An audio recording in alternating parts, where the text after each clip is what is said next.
Amigos e amigas, vamos aqui a algumas respostas interessantes do professor Felipe Aquino sobre a fé católica. Eu acho que o professor Felipe Aquino faz um trabalho de evangelização, de instrução, de catequese muito grande. Ele, principalmente agora nesse tempo de pandemia, tem passado umas lives muito boas para nós católicos, e até mesmo quem não é católico e que pretende esclarecer algumas dúvidas a respeito do cristianismo. Então, eu estava vendo um programa dele e retirei algumas perguntas e respostas muito interessantes para os católicos. Então, e vocês podem acessar também. Prof. Felipe Aquino é o canal no YouTube. Bem, vamos lá então. Foi numa postagem de 2 de outubro de 2019, no canal Prof. Felipe Aquino, no YouTube, sobre a teologia da libertação. Alguém perguntou e ele respondeu. Então, olha o que diz o professor sobre esse assunto, teologia da libertação. Ele disse que escreveu um livro intitulado Teologia da Libertação. Nele não tem nada do professor. Ele diz que simplesmente coletou uma série de artigos de cardeais contestando a teologia da libertação. O documento mais importante é o primeiro. Eu vos explico o que é teologia da libertação, do Papa Bento XVI, quando ele era cardeal prefeito da Congregação da Fé do Vaticano. Quem lê esse documento entende o que é a teologia da libertação e o perigo dela. Essa teologia da libertação esvazia a espiritualidade, esvazia a teologia, transforma a teologia numa sociologia, porque tira o Cristo do centro da teologia e coloca o pobre. Sai Cristo, entra o pobre. Isto o Clodovis Boff, que era teólogo da libertação, irmão do Leonardo Boff, deixou bem claro, segundo o professor Felipe. Ele diz que a teologia da libertação fracassou porque tirou Cristo do centro da teologia e colocou o pobre. Deixou então de ser uma teologia e passou a ser uma antropologia, ou seja, o homem no centro e não mais Deus. Aí acaba tudo. Muda liturgia, muda moral, muda hermenêutica, muda exegese, muda tudo. Então, este é o esclarecimento do professor Felipe Aquino sobre a teologia da libertação. O que Jesus quis dizer quando falou: deixe que os mortos enterrem seus mortos? Resposta do professor Felipe Aquino: não se pode interpretar ao pé da letra. É um provérbio, significa que você está ativo na religião deve deixar de lado quem não está. Desde que aqueles que não querem atuar na igreja fiquem onde estão, e você que está atuando na igreja, continue fazendo o seu trabalho para Deus. Outra pergunta que foi feita ao professor Felipe Aquino sobre os livros apócrifos. O que dizer dos livros apócrifos? Os apócrifos, só de evangelhos, foram rejeitados 80 pela igreja, ficando apenas 4.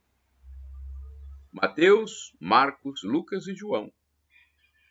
Então, na época do cânon, de implementar o cânon, os apócrifos foram rejeitados, 80, hein?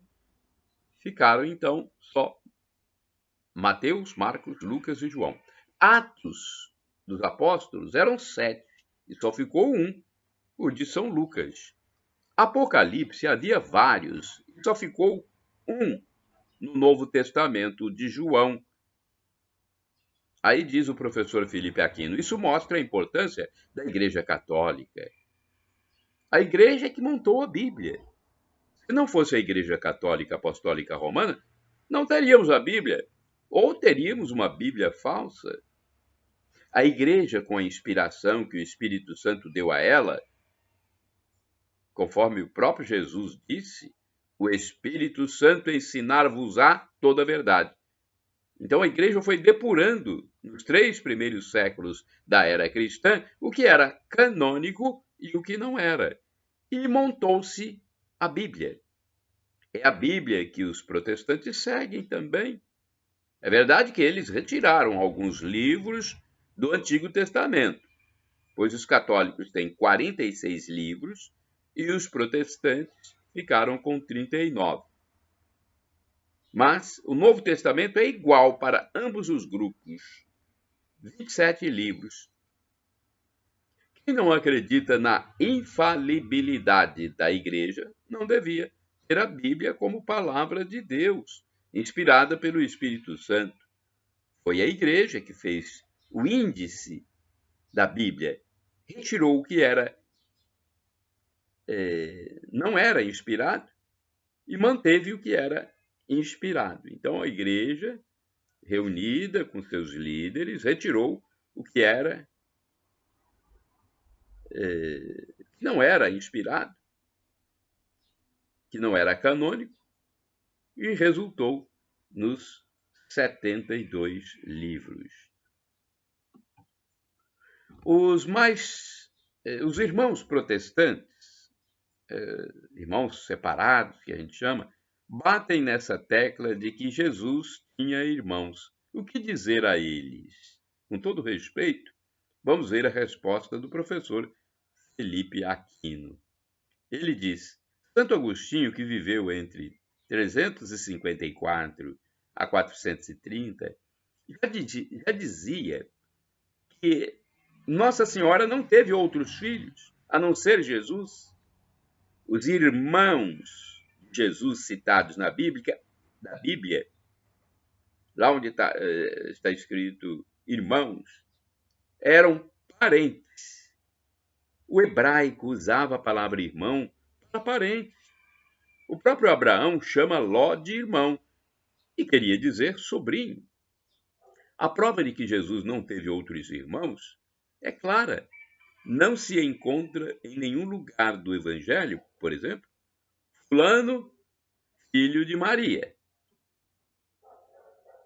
a não ser Jesus. Então, olha só, não se encontra em nenhum lugar do Evangelho determinada pessoa, filho de Maria, a não ser Jesus. Jesus é citado como filho de Maria. As únicas vezes em que aparece filho de Maria se referem a Jesus. Lá aos pés da cruz estavam Maria e João. E Jesus entrega Maria para que João cuidasse dela. Se Jesus tivesse mais irmãos de sangue, jamais um judeu faria isso. Né? Deixar a mãe para uma pessoa que não era filho. Quando Jesus era menino e ia a Jerusalém com os pais, não se falam de outros irmãos. Maria é virgem antes do parto, diz Santo Agostinho, virgem durante o parto e virgem depois do parto, diz Santo Agostinho lá no século IV. Como fica a pessoa? Outra pergunta de um internauta que quer esclarecer alguma dúvida. Então, outra pergunta feita ao professor Felipe Aquino. Vamos lá. Como fica a pessoa que já confessou ao sacerdote e depois se lembrou de um pecado mortal do passado que não falou na confissão? Essa pessoa, esse indivíduo, perde o estado de graça? Vamos ver o que diz o professor Felipe Aquino? Não perde o estado de graça. A Igreja ensina que tudo que é confessado, e até mesmo os pecados não confessados sem má fé, sem querer esconder, ficam perdoados. O fiel pode comungar normalmente. Numa próxima confissão, se quiser, o fiel pode confessar o pecado lembrado depois. Olha que importante esclarecimento do professor Felipe Aquino. É bom a gente dizer que o professor Felipe Aquino é formado em física, ele é professor de física e também de história da igreja. Ele é fundador da comunidade católica Canção Nova, escritor e apresentador de programas de evangelização da TV Canção Nova, além de ser palestrante e possuir uma editora e endereços na internet. O canal no YouTube é prof.felipeaquino. Sobre oração eucarística na hora da missa, como os fiéis devem se comportar. Na hora da oração eucarística, quando o padre vai consagrar a hóstia, a assembleia deve acompanhar o sacerdote. Quando ele fala, isto é o meu corpo que é dado por vós, acontece a transubstanciação. O padre levanta a hóstia por uns instantes para que os fiéis adorem Cristo ali presente. É o momento do sacrifício. Ali estão presentes a morte e a ressurreição de Jesus sobre o altar. É o momento de adorar, agradecer. O fiel pode pedir que Jesus perdoe seus pecados e faça com que a igreja da redenção atue agora na sua vida. Que Jesus tenha misericórdia e perdoe seus pecados. O Calvário se torna presente ali para que os fiéis participem da redenção naquele momento. Quando o padre consagra o vinho e levanta o cálice, o fiel pode pedir, Senhor, purifique a minha alma. É um momento de adoração e louvor. O que dizer de religiões que não aceitam São Pedro como Papa, né? São Pedro foi Papa? Questiona um fiel. Aí o professor Felipe Aquino responde, é falta de conhecimento histórico aqueles que não aceitam que São Pedro foi Papa. É falta de conhecimento do Evangelho, está claríssimo em 2 ou 3 citações da Bíblia que Pedro fica caracterizado como o primeiro Papa. No Evangelho de Jesus Cristo, segundo São João, capítulo 1, versículo 42, quando André levou Simão, esse era o seu nome e não Pedro, Simão era o nome verdadeiro de Pedro, quando André levou Simão a Jesus, este disse-lhe, Simão, serás chamado Cefas, que quer dizer pedras. Tem gente que fala Kefas. A tradução é pedra. Pedro e pedra, em hebraico, é a mesma palavra. Em Mateus 16, 18, Jesus diz, Tu és Pedro, pedra. Sobre ti edificarei a minha igreja, te darei a chave do reino dos céus. Tudo que ligares na terra, ligarei no céu. As portas do inferno nunca prevalecerão sobre ela. E após Pedro negar Jesus 3 vezes, houve um novo encontro entre os dois. E Jesus pergunta, Pedro, tu me amas? Pedro diz que sim, Jesus determina, apacenta minhas ovelhas. Sobre os bebês que são abortados propositalmente, eles se salvam sem a graça do batismo? Resposta do professor Felipe Aquino. O Catecismo da Igreja Católica diz que essas crianças, diante de Deus, vão ter uma chance de optar pelo batismo. É como se Deus dissesse, você não foi batizado, mas se tivesse a chance de ser batizado, aceitaria? É por isso que a Igreja manda rezar pelas crianças que morreram sem o batismo. Podem ser feitas as exéquias por elas, rezar por elas. O Catecismo diz que na misericórdia de Deus há caminhos insondáveis. A regra, o ordinário, é quem crer e for batizado será salvo. Mas quem sem culpa não foi batizado? Sem culpa alguma, não foi batizado. Deus vai condenar? Não, Deus é justo. Não vai condenar ninguém por algo que a pessoa não teve consciência nem condição. Jesus disse: deixa vir a mim as criancinhas. Né? E o catecismo fala sobre isso. Quem morre?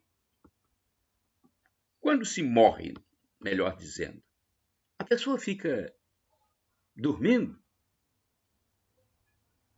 Não. A resposta taxativa do professor Felipe Aquino. Não. Quando a pessoa morre, não fica dormindo. Ninguém fica dormindo após a morte. Numa parábola, Jesus fala sobre o rico e Lázaro. E os dois estavam dormindo após a morte? Não. O rico foi pedir a Abraão para enviar para a terra alguém a fim de avisar a seus irmãos sobre o perigo do inferno. O que Jesus quer dizer com isso? Que a alma não morre. O que morre é o corpo. Não tem ninguém dormindo, não. Existe o céu, o inferno e o purgatório. Está bem claro na carta aos Hebreus. Hebreus 9, versículo 27. Vamos ver o que está escrito no capítulo 9? Está determinado que cada um morra uma única vez. E em seguida vem o julgamento. Será que alguém será julgado dormindo? Sem poder se defender? É claro que não. Então, não tem ninguém dormindo. Isso é uma heresia.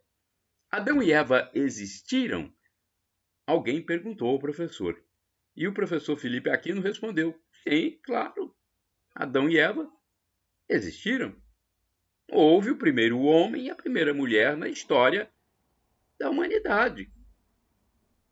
Claro que houve o primeiro homem e a primeira mulher. Se Adão e Eva não tivessem existido, nós também não existiríamos. Eles são o primeiro homem e a primeira mulher. O que nós não sabemos é quando, onde e como eles existiram. Isso a ciência vai dizer. O bonequinho feito de barro que Deus, melhor dizendo, soprou nele, significa o quê? Então, o bonequinho feito de barro que Deus soprou nele, significa o quê? Uma parábola. O homem veio do barro e tudo que existe em nós é produto químico. Então, nós somos barro mesmo. Nós somos feitos de água, carvão, potássio, mercúrio, sódio.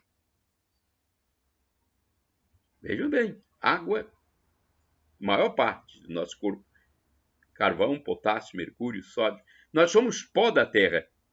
E daí o bonequinho feito de barro, que Deus insuflou na sua narina o espírito de vida, é o ser humano. É a alma que ele colocou num primata que foi se desenvolvendo e chegou ao ponto em que ele podia abrigar o Espírito de Deus. É a explicação do professor Felipe Aquino que eu estou falando aqui. E aí surgiu o primeiro homem, que é o chamado Adão.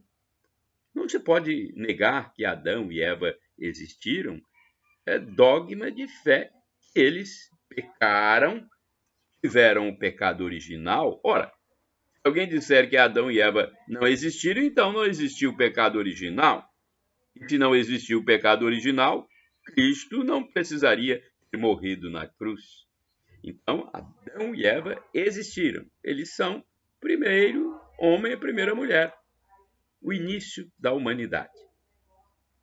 Se Adão e Eva eram os primeiros, tiveram dois filhos homens. Como nasceram os filhos deles, dos dois filhos homens? Aí vem a resposta do professor Felipe Aquino. Não devemos ler a Bíblia como livro de história ou de etnia. O autor sagrado que escreveu o livro de Gênesis deve tê-lo feito 1000 anos antes de Cristo. Talvez tenha sido na corte de Davi ou Salomão, entre os sacerdotes, escribas, sendo que o fato de Adão e Eva aconteceu muito antes. O fato do surgimento de Adão e Eva aconteceu muito antes. O escritor sagrado está contando uma história do tempo dele, mas trazendo uma verdade religiosa lá do princípio. Veja bem, o escritor sagrado diz que Abel era pastor e Caim lavrador. Ora, no tempo de Adão e Eva mesmo, ninguém era pastor ou lavrador. Eles viviam do fruto da terra. Pastor e lavrador é do tempo de Davi, de Salomão.